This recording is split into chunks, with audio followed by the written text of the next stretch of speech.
បងបើសិនជាបងវិញពេលមានត្រីដែងស្រែអញ្ចេះបងគិតថាឡអីមុនគេកកោ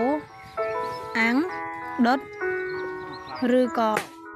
បំពងខ្លាញ់ឬក៏ឆាក្តៅបើសម្រាប់ខ្ញុំធ្វើរួចអស់ហើយនៅតែមកមុខឆាក្តៅថ្ងៃនេះចង់សា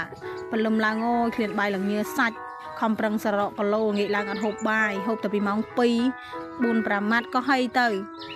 ងាកឡើងក៏ឃ្លានអូយឃ្លានប៉ុន្តែត្រាំចង់ស្រកគីឡូដោយសារតលិកៅលេងចូលហើយខែកម្មវិធីចេះឡើងគីឡូតែមែនទេណែបងអើយហើយឆាក្តៅត្រីដែងបងខ្ជិលទិញខ្ជិលហាន់គ្រឿងខ្លួនឯងក៏ទិញគ្រឿងគេតែក៏មានថែមលក្រូចលក្រីខ្លះដែរមានអីបង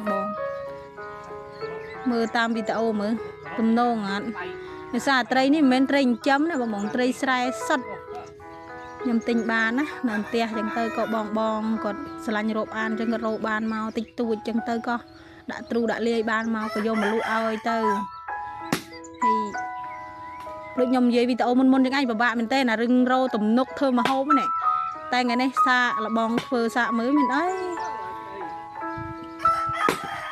ដែលខ្ញុំក៏ថាឆ្ងាញ់បងអូនថ្លៃខ្ញុំក៏ថាឆ្ងាញ់ឲ្យអគេសើថា